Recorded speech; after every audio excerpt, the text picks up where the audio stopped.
HealthBreak is brought to you by Dignity Health Central Coast.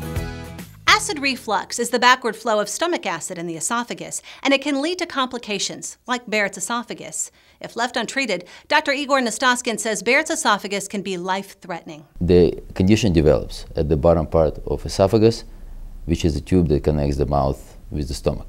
It develops slowly over many years, and by itself, it doesn't really have any symptoms. The importance of this condition is that it's a precancerous condition. Patients who have this condition are at higher risk to develop cancer of esophagus. It's a condition that's often deadly and also is being on the rise in America over the last several decades. Fortunately, Marian Regional is the only hospital on the Central Coast to offer non-surgical curative treatment. It's called Barrx, and it targets Barrett's esophagus using radio frequency.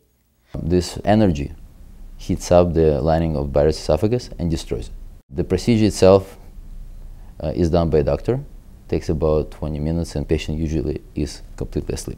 It's an outpatient procedure, which means the patient comes in, gets the procedure done, and then goes home. The advantage of this procedure over other treatment options is that it doesn't require surgery, and the risk of complication is significantly small compared to other options. For more information, visit dignityhealth.org/Central Coast.